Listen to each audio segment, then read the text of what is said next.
Sevgili seyircilerimiz, şimdi bu aşamada yani ikinci modül aşamasında tepeler, uzaktaki tepeler, yakındaki tepeler, dağlar meydana geliyor. Dağlar, uzaktaki dağlar, yakındaki dağlar, karlı dağlar ve karsız dağlar.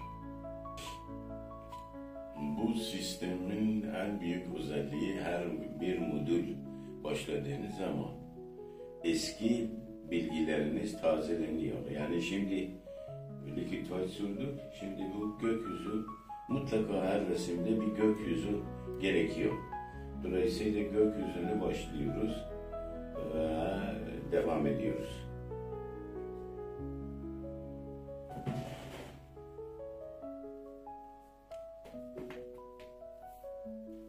Yine biraz Prussian Blue ya Persian Blue alıyoruz. Tamponluyoruz. Ve şuralardan başlıyoruz. Bazı yerlere ilk size gösterdiğim gibi bazı yerlere açık bırakıyoruz. Bu açık olan yerler daha ziyade bizim bulutlarımızdır. Yani bir tek renkle bulut yaratıyoruz. Gördüğünüz gibi bazı kısımlar boyanıyor, bazı kısımlar boyanmıyor. O boyanmayan yerler aslında bulutlarımız. Çok rahat, çok pratik bir sistem bu.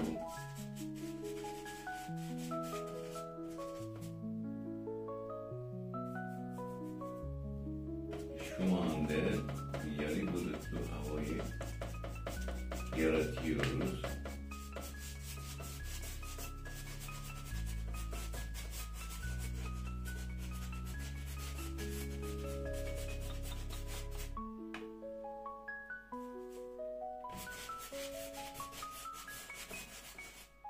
Sonra bunu harmanlamamız lazım.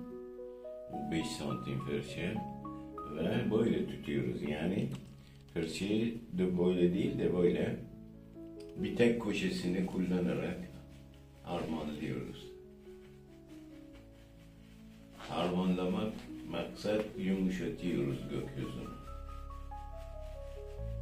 Eğer bir yerde fazla boya girmişse onları harmanlayarak azaltıyoruz ve düzeltiyoruz. Devam ediyoruz. Bakın şu beyazlar bizim bulutlarımız. İşte bu sistem eğer acelemiz varsa biz ne yapıyoruz? Yarı bulutlu bir hava yaratıyoruz. Ben TGRT'de bu sistemi verirken toplam olarak 25 dakika bir tabloyu bitirmem gerekiyordu. Dolayısıyla böyle şarp bulutlar, şatafatlı bulutları girmiyordu.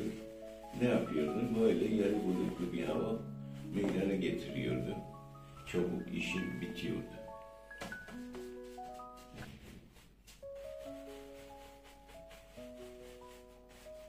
Siz de eğer benimle beraber devam ederseniz mutlaka bu sistemi öğrenip resim yapabilirsiniz.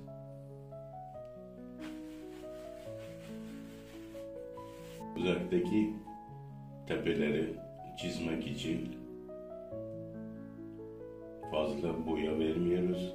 Bir şeyi uzakta göstermek istiyorsak onu biraz mavi renk vererek flu çiziyoruz. Çok net olmaması lazım. Dolayısıyla şimdi göreceksiniz. Bu tepeleri yaparken uzakta olduğu için rengini biraz maviyi çalar.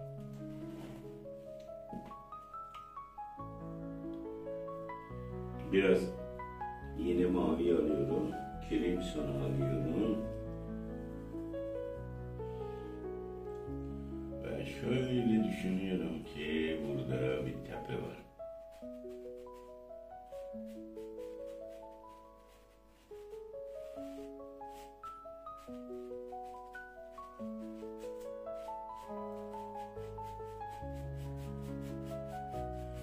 Bu iki renkten meydana geliyor. Mavi ve alizari kilimsan.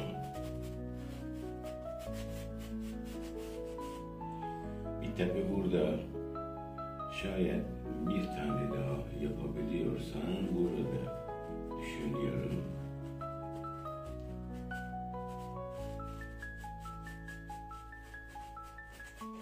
Bu uzaktaki tepelerimiz gösteriyor ve şimdi harmanlama sırası.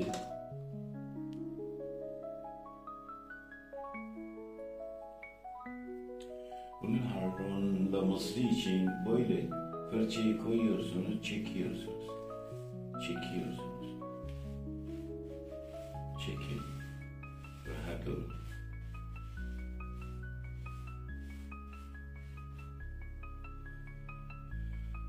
Eteğindeki tepeleri mutlaka sisli çekiyoruz. Yani sis veriyoruz. Sis her zaman resimlerimizi daha güzel gösteriyor.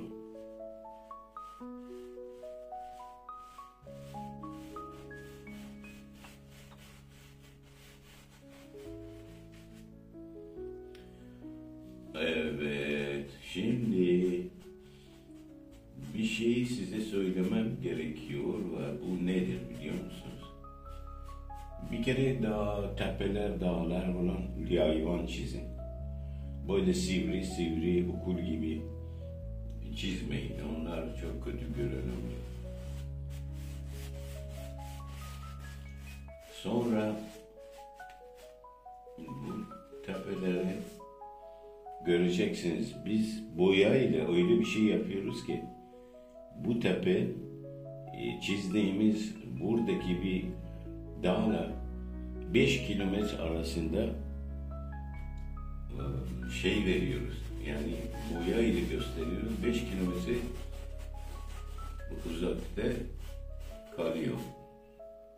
Şimdi beraber bunu bakalım. Nasıl bir şey? Yine harmanlama. Evet. Şeyin eteğindekini böyle harmanlıyoruz. Ve şimdi bu uzaktaki herhangi bir tepe ama icabında şey de yapabiliriz. Dikkat ederseniz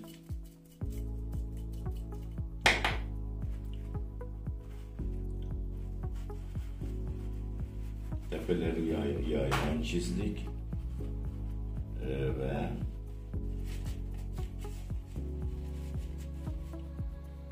sağ tarafta eğer ışık alıyorsa sağ tarafta yani şurada ışık alıyorsa biz de oraya ışık veriyoruz.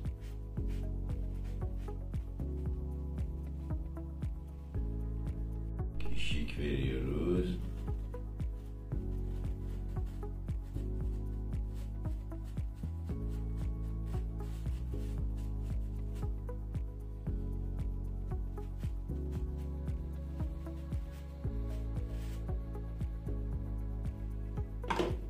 Hafifçe bir harmanlama.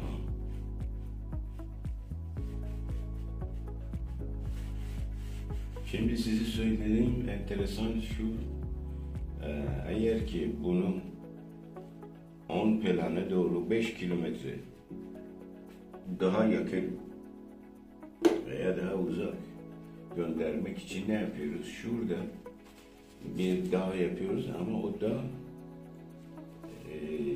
renk vasıtasıyla bu işi yapıyoruz. Yani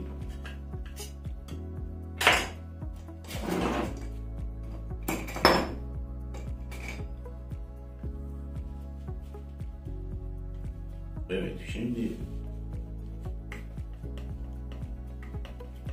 spatula ile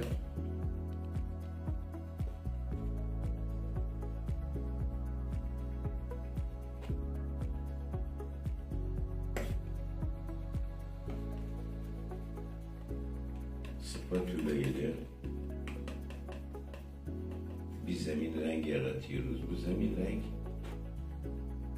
genellikle renkler meydana geliyor. Mavi. Bakın çok rahat böyle çizin. Mavi, crimson.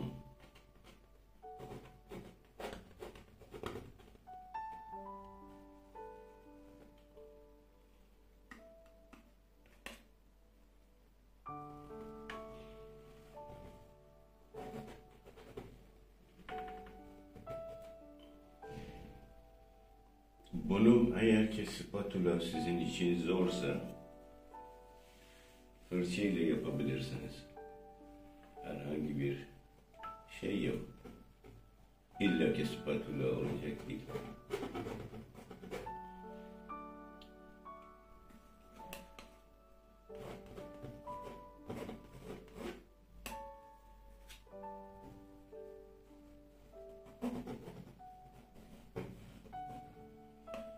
Buradan da bakın şimdi ben bunu harmanladığım zaman göreceksiniz ki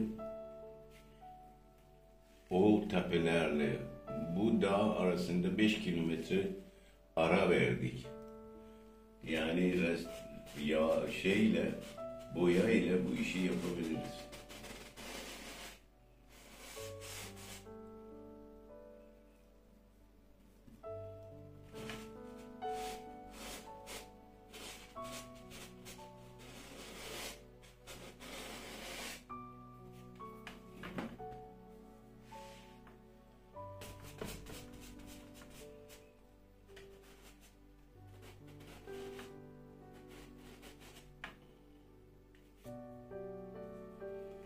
Sonra filmle beraber çalışıyoruz ve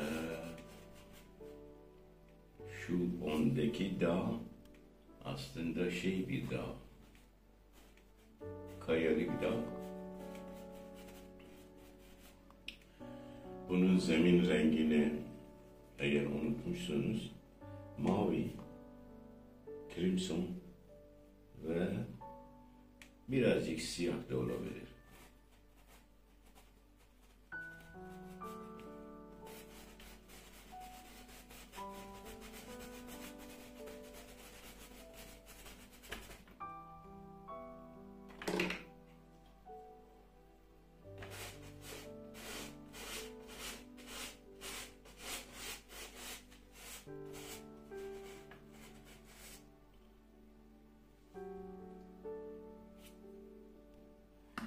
Biraz beyaz, biraz crimson, biraz mavi. Şöyle daha açık bir renk meydana geliyor. Bu taraftan ışık alıyor bu.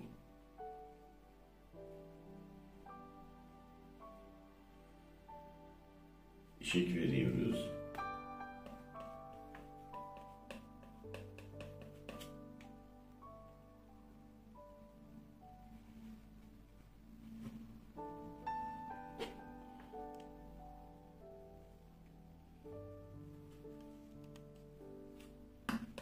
Bu karsız bir dağ, yani karlı değil, dolayısıyla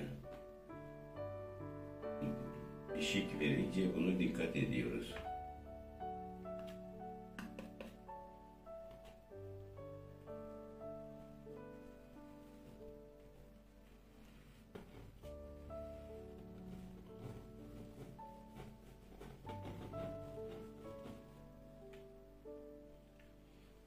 Dikkat ederseniz bu taraftan ışık geldiği zaman arkası ışık almaz. Bir tek 10 kısımları ışık alıyor. Onu çok dikkat etmeniz gerekiyor.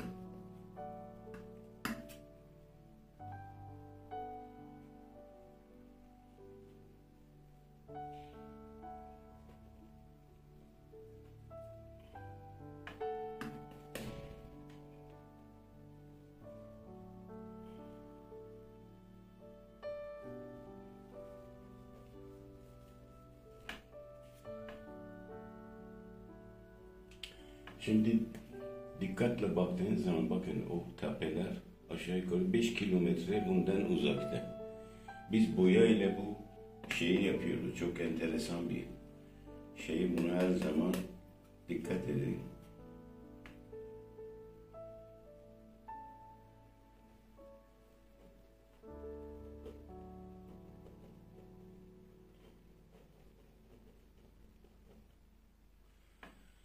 Burada yine dağın arkası olduğu için ışık almıyor. Dolayısıyla biz de oraya ışık vermiyoruz.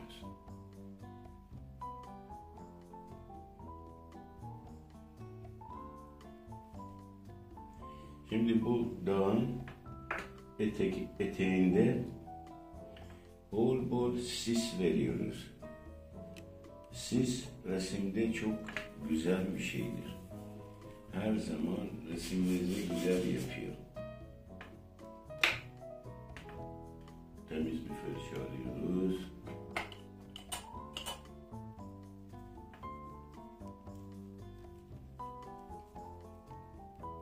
Biraz liquid white alıyoruz. Şu rengimizi karıştırıyoruz.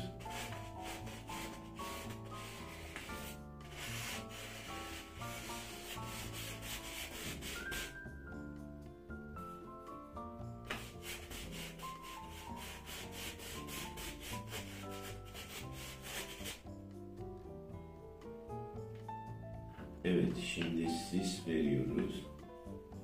Sis her zaman resimlerimizi güzel yapıyor. Sis biliyorsunuz, alçak bulutu sis diyoruz.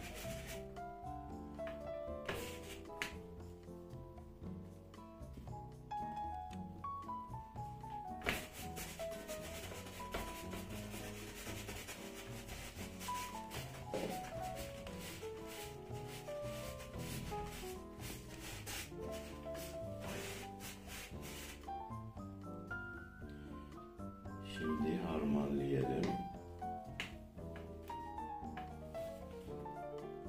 Yine 5 santim fırçamızı alıyoruz ve onu harmanlıyoruz.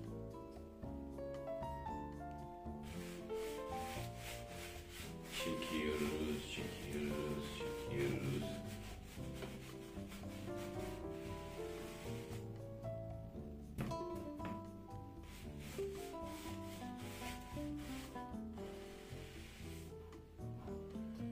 Dolayısıyla bu dağın eteğindeki sis veriyoruz ve bugünkü dersimiz aşağı yukarı bitmiş oluyor. Amacımız neydi? Uzaktaki tepeler ve bu ondaki dağ fakat karsız dağ. Sevgili arkadaşlarım, bir sonraki dersi size Allah'a emanet ediyorum. Gelecek seferdeki çalışmalarımız dağlar, Marzan dağlar ve Karlı dağlar olacak.